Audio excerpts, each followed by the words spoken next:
Welcome to the number one U13 hockey podcast in southern New Brunswick, the Bobpod, with your host, Dan Bobson.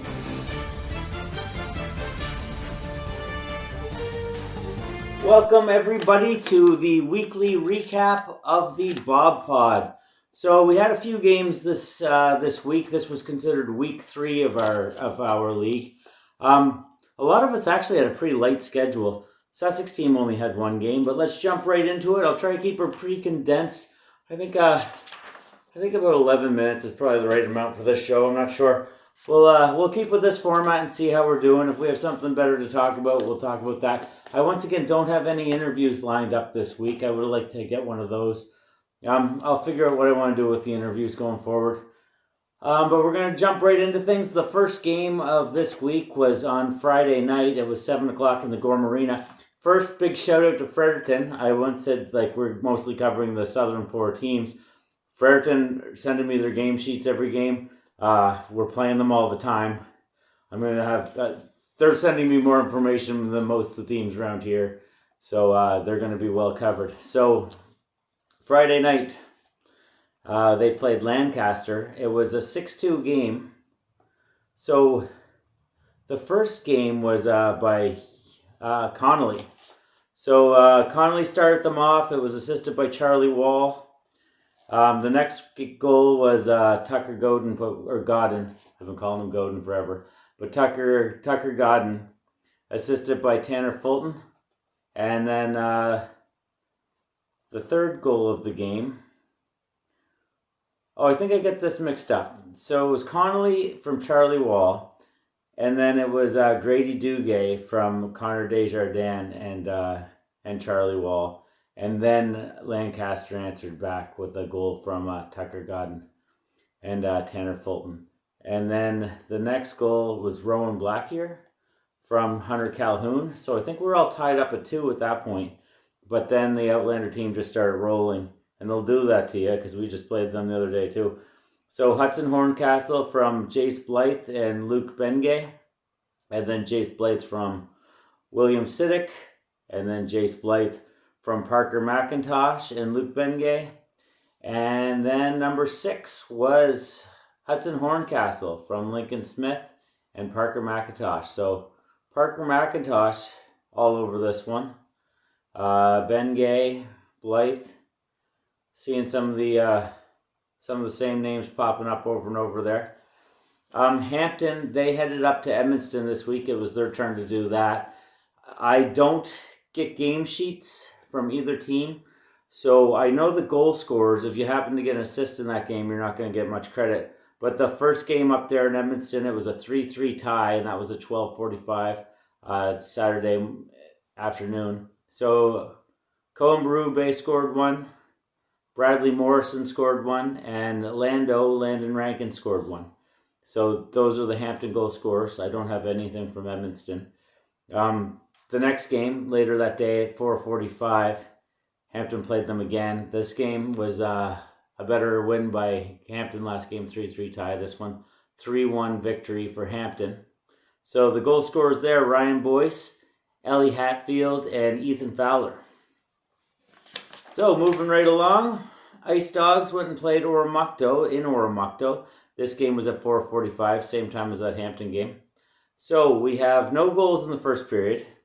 And then in the second period, Ben Reynolds scored 1, unassisted. Eagles come back with Drew McHatton. Then the second goal for the Ice Dogs is Lucas Richardson, and that came from Caden Watson. And then Eagles answered back again with Declan Smith with a non-assisted goal.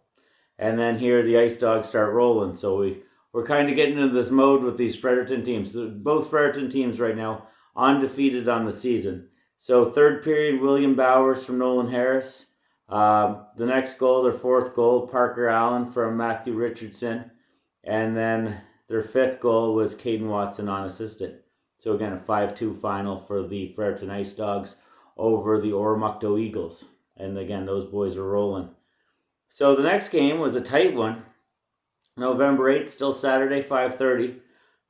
This one was Lancaster versus KV. It was a 1-0 game. I don't know who was in the net for KV, but I know Sam Fougier was the one and only goal scorer.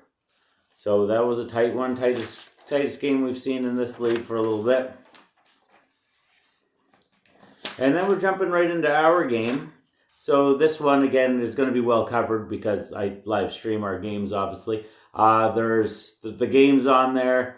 There's a highlight, which is 2 minutes and 50 seconds, I think, of all the goals. I do have it condensed down to a 1 minute one, too. I don't think I posted that yet. And then Emmett Tabor had a really good goal for us that I have as a short. So if you want to see more of that game, everything's out there. But here's the notes I took. So we lost that one 6-3. Yeah, we played pretty good. They were better than us. We made mistakes for sure. Like with both Fredericton teams. Again, both Fredericton teams are undefeated. I'm really impressed with the league because the league's pretty balanced. Like if you go to sleep on a team, they're gonna beat you. You can't not show up and hope to win against anybody, or Mukdo, Edmonton, anybody. You have to come out and play your games for sure. Everybody's got a fighting chance in this league. But this one, we made some mistakes. We had some unlucky goals. Some things didn't go our way. I thought we had some really bad defensive plays looking back at it and going through the highlights. Like we could have did a lot of things better there too. So I would say 4 of those goals probably shouldn't have happened. So I think it's really going to come down to like what team's making more mistakes. Obviously, we were making more mistakes, and they were making us pay for it. So, like if that's how it's going to be against those guys, we got to clean up our game a little bit. But here's the notes I have taken down. So goal 1 for the Outlanders, and Cash Zink played a wicked play up the boards. He deserves an assist for this for sure. Like he moved it really well. If you look at the highlight reel. I'm really impressed with how well he moved it for a goalie. I'm not sure who he moved it to, but he throws it off the wall up to Parker McIntosh, and Parker McIntosh shot it in. The funny thing is the Fredericton team send me their game sheets, but they didn't send me this game sheet because obviously they're playing us, so they just figured I had the information. And I have my own stream, and I had it all cut and everything, but I couldn't see who the one who made that pass was. So I should have hit them up for their sheet. So even Parker McIntosh, that's not even enough to say. Cash made a really good play up the boards, across the ice. Really good pass. Got Parker McIntosh. He's on the outside. He does a really nice play. Backhand roofs it just in the corner. Beautiful shot. And then I think we were back on our feet because 9 seconds later they come back and score on us again, which this is the first minute of the hockey game, and we're going down 2 goals. But they get into our zone. A little flick pass. Who did it? Connor Desjardins does a little pass over everybody to Lincoln Smith, who's completely just on the doorstop by himself with nobody around him. Beats the goalie, gets the goal. Low percentage chance for the goalie. 2 goals, 1 minute into the game. So then we're kind of on our heels. The next one, again, this is an ugly play by our forward group. I don't want to name names or throw them under the bus, but we were on a power play, and we went for a line change, and it was kind of a no-look pass into the middle, assuming our player was there. We passed it right to the other team, who just was coming in, winded it on the goalie, because, again, they were penalty killing. Mitchell came out a bit to make the glove save, hit the glove, ended up going into the net, which probably was going wide. It's one of those things that happen as a goalie. Like, I'm a bad beer league goalie. I know how that goes. But even every goalie's just going to have those crap ones. And that was one of those crap ones I'm sure Mitchell wants back. But even then, we handed it right to the other team to just go in and wire a puck at our goalie. So that was probably one that shouldn't have happened. So, like I say, it's kind of who's going to make more mistakes. Where am I here? So that was their shorthanded goal. Okay, here's where we get going. There's about a minute left of that period, and we finally get a goal. Was this the pass one? Yeah, this was like a really tic-tac-toe. Jack Merrill throws it in. Cooper doesn't hold it for a second, moves over to Butcher, who's on the far side of Cash Zink, and he puts it right in instantly. No hesitation from all three of them. Cashwood had no time to get over there. That was really good puck movement by our boys. And then that was in the last minute of the first. So all those goals so far happened in the first. Again, those first 2 goals were in the first minute. And then we come out for the second period. In that first minute, Jay Cunningham throws it up, a funny pass. Emmett takes it out of the sky, makes a wicked little move, beats the goalie around, puts it in. Again, that was one of the nicest goals of the season for our team. I have it up as one of our shorts right now. It was a beauty. It already had like 700 views last I looked at it. So, and a view on YouTube isn't like a view on Facebook. You scroll by something on Facebook and you get a view for it. View on YouTube is individual different accounts. Like if you watch the same thing 30 times, it doesn't count as 30 views. It's that many different profiles have watched a video. So Emmett's goal there is getting quite a few views right now early. So then it's back to, so it's 3-2 right now. We have a hockey game finally. We're 1 minute into the second period. We've come back from, going down 2 goals in the first minute of the game. It's a 3-2 hockey game. And then Lincoln Smith throws it up so it's Lincoln Smith to Connor Desjardins to Charlie Wall. Yeah, so he was set right up in the crease. I'm just looking at my notes here. Charlie Wall was basically right in the crease. They move it across. Mitchell's in there. He's got no chance. We got to clear out those guys again. I would think as a bystander, you might be like, oh, the goalie isn't getting these, but man, the defense we got to be on these guys a lot better than we were there. Like there were several of these where I was just like, whew, we've really hung them out to dry. So wide open there, Charlie Wall gets it. He's basically right in the crease when he gets the puck. He's able to put it in. And then on that exact same shift, Connor Desjardins comes in. He plays that game of chicken you do with a goalie. Like, again, as I'm a goalie myself, if you make the first move, you're done. Unfortunately for our goalie, he went down. Desjardins made the move around him, got the goal. So then they're rolling now. So it's 5-2. The next goal is the worst one of the game for me. We abandoned the zone. I think we could have held them at their blue line and kept it in. We didn't. We blow the zone. They blow by our guy, and then it's a 2-on-1. Our other guy does like the Nintendo move of laying down to try to break up the pass. Doesn't break up the pass. There's still tons of room. Then it's a 2-on-0. Simple pass over, goal. So yeah, at that point we're in trouble. It's 6-2 hockey game. Jay Cunningham for our team gets it, does it all himself. He's behind the net. Takes it out in front of the net. He's got his back in, spins all the way around and shoots it in. It was an interesting goal. I'm probably gonna clip that one, put it up as a short too, because why not? So that was the Sussex game against the Outlanders. This is the first time we've seen the Outlanders. Again, we went into that game with a 3-1 record, I believe. Now we're 3-2. Fredericton remaining undefeated. So where does that take us? That takes us to the York Arena.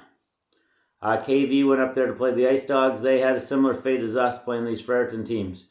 So, the first goal of the game was from the Ice Dogs. It was Quinn Fullerton from Nolan Harris. It doesn't happen until the second period.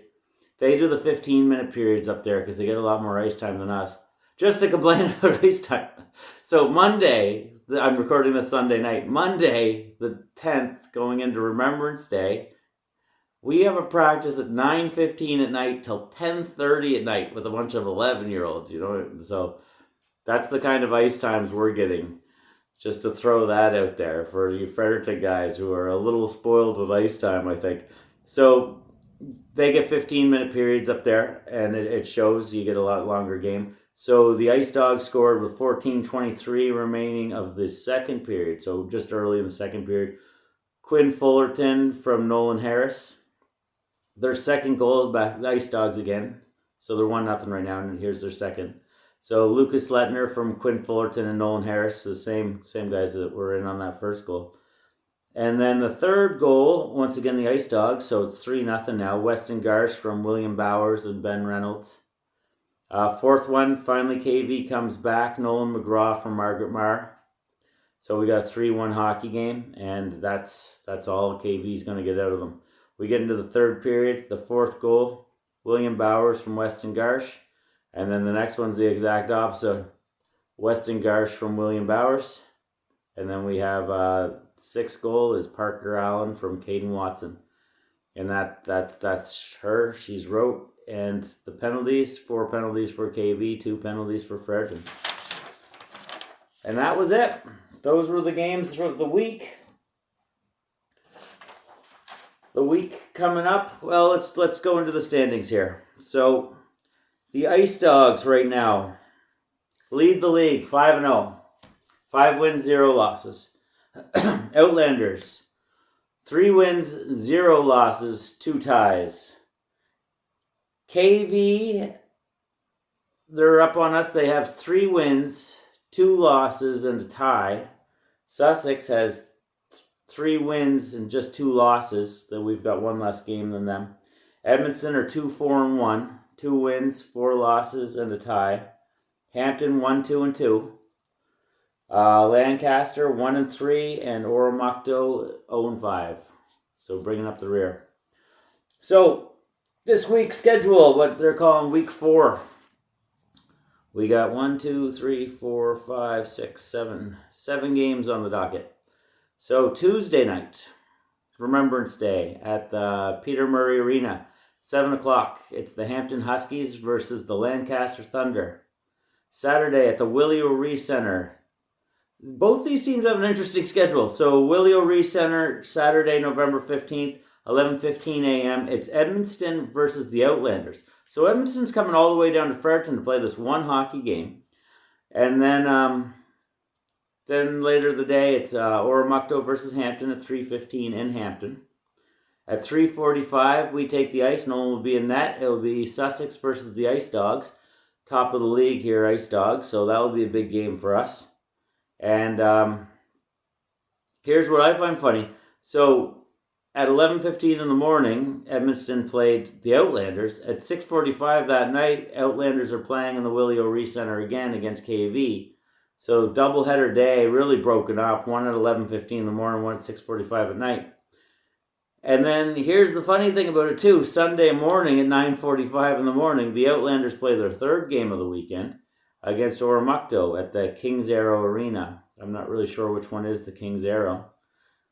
But then Lancaster is up in Edmundston playing Edmundston. So Edmundston came down to Fredericton, had that game Saturday morning, and then headed back up to Edmundston. And it looks like Lancaster's up there for the doubleheader. They play them at 11:45 and then again at 6 o'clock. And that's the schedule for week 4. That's your review. So far, so good, I would say. Again, Oromocto, they're falling behind at 0-5, but you can't sleep on them. Every team in this league can play hockey. So I've been really impressed. Good hockey. We're getting good practices. Our team's going out with the U15 kids quite a bit. So Nolan's getting lots of shots. And this was a short little update. I guess it's not that short. We're about the 19-minute mark. But thanks for tuning in. I appreciate it. Again, we passed the 500 subscriber mark now. I think we're sitting at about 507, which is pretty impressive because this is a very niche thing, obviously, and it's as Mickey Mouse as you can do it. But even the channel in general, the shorts and the highlights and the games and everything, we're getting really big numbers. So the shorts are being watched from far more than New Brunswick, but it would still seem like when I look at my stats and my content and things, a lot of people are tuning in. So I really appreciate it. Thanks for supporting the channel, and we'll see you next time. Thanks for supporting U13 AA hockey.